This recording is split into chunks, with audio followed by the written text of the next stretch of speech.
The natural thirst, ne'er quenched but from the well, whereof the woman of Samaria craved, excited, haste along the cumbered path, after my guide, impelled, and pity moved my bosom for the vengeful deed, though just.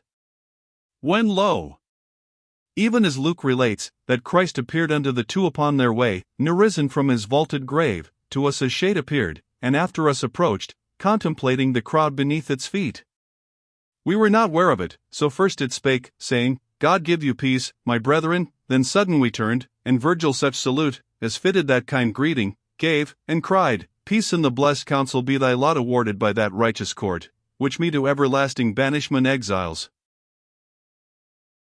How, he exclaimed, nor from his speed meanwhile desisting, if that ye be spirits, whom God vouchsafes not room above, who up the height has been thus far your guide?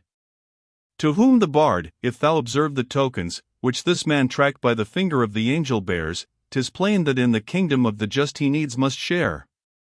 But sit hence she, whose will spins day and night, for him not yet had drawn that yarn, which, on the fatal distaff pilled, Clotho apportions to each wight that breathes, his soul, that sister is to mine and thine, not of herself could mount, for not like ours or can, whence I, from forth the ample gulf of hell was ta'en, to lead him, and will lead far as my lore avails.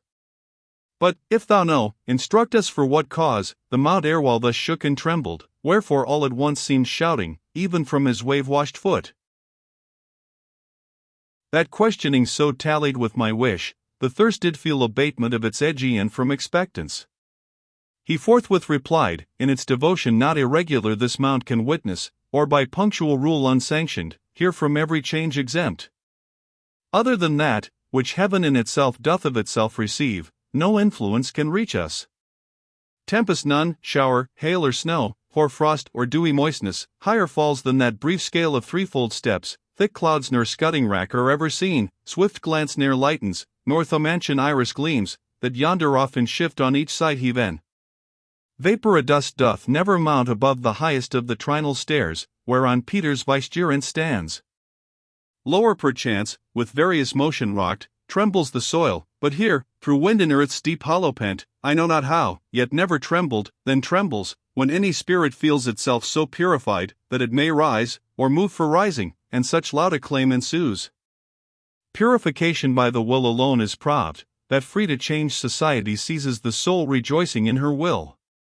Desire of bliss is present from the first, but strong propension hinders, to that wish by the just ordinance of heaven opposed, propension now is eager to fulfill allotted torment, as erewhile to sin. And I who in this punishment had lain 500 years and more, but now have felt free wish for happier clime. Therefore thou felt'st the mountain tremble, and the spirits devout heardst, over all his limits, utter praise to that liege lord, whom I entreat their joy to hasten. Thus he spake, and since the draught is grateful ever as the thirst is keen, no words may speak my fullness of content. Now, said the instructor sage, I see the net that takes ye here, and how the toils are loosed, why rocks the mountain and why ye rejoice. Vouchsafe, that from thy lips I next may learn, who on the earth thou wast, and wherefore here so many in age wert prostrate. In that time, when the good Titus, with heaven as king to help, avenged those piteous gashes, whence the blood by Judas' soul did issue, with the name most lasting and most honored there was I abundantly renowned, the shade replied, not yet with faith endued. So passing sweet my vocal spirit, from Tolosa, Rome to herself drew me, where I merited a myrtle garland to enwreath my brow. Statius they name me still. Of Thebes I sang, and next of great Achilles, but I way fell with the second burthen. Of my flame those sparkles were the seeds, which I derived from the bright fountain of celestial fire that feeds unnumbered lamps, the song I mean which sounds Aeneas' wanderings, that the breast I hung at, that the nurse, from whom my veins drank inspiration, whose authority was ever sacred with me. To have lived coeval with the Montuan, I would bide the revolution of another sun beyond my stated years in banishment.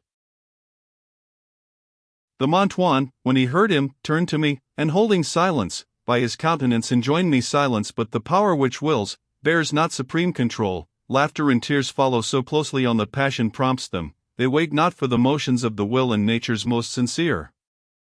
I did but smile, as one who winks, and thereupon the shade broke off, and peered into mine eyes, where best our looks interpret. So to good event mayst thou conduct such great emprise, he cried, say, why across thy visage beamed, but now, the lightning of a smile. On either part now am I straitened, one conjures me speak, th other to silence binds me, whence a sigh I utter, and the sigh is heard. Speak on, the teacher cried, and do not fear to speak, but tell him what so earnestly he asks.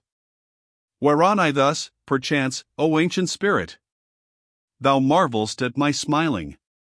There is room for yet more wonder.